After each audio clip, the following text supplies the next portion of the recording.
The National Democratic Congress continued its series of town hall meetings Wednesday night, shifting from an audience-based setting to a virtual one in light of the recent increase in COVID-19 cases.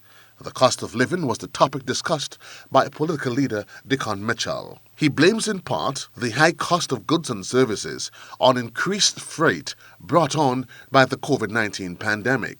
Here's how his party, if elected into government, will tackle this issue. Freezing of the freight rates that the government uses to calculate VAT and customs duties at pre-pandemic 2019 measures. We believe this is a measure that the business community will support. We believe it is a measure that the labor unions and trade unions will support. We believe, crucially, it is a measure that our supermarket owners and suppliers of food in particular will support because this measure benefits everyone. And let me say this. The government would not have budgeted pre-pandemic for such a dramatic increase in the cost of freight. And therefore, it has already gotten a significant windfall in revenues from the dramatic increase in freight since the pandemic started in 2022. And all we are therefore asking is for the government to pass on some of that windfall to us, the citizens, to help mitigate the cost of living.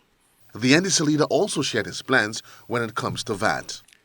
Our second proposal pertains to the removal of VAT and expanding the list of items which are zero rated.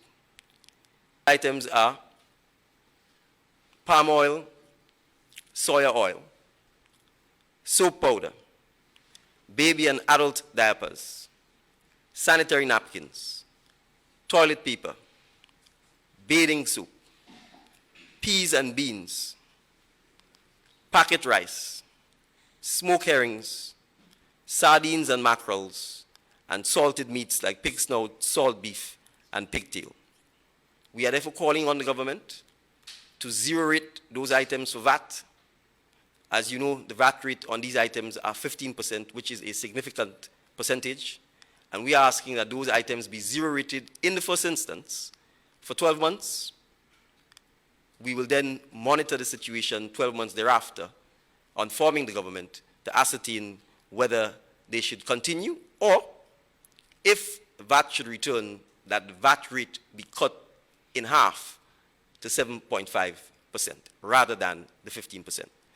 The food import bill is another issue that the NDC has placed under the microscope. As part of the process from a medium and long-term basis of changing that approach, we must engage in fiscal policies that will support our farmers, that will encourage our citizens to engage in food production in particular.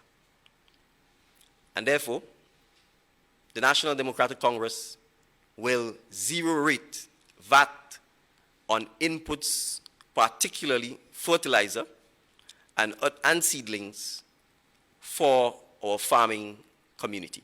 The COVID-19 outbreak in Grenada shifted students' learning to online for a period of time, showing the value of internet service. With this in mind, the NDC is planning to introduce measures to lower the cost of the service. The National Democratic Congress will zero rate internet and data services throughout the length and breadth of Grenada. Joseph Kador, GBN News.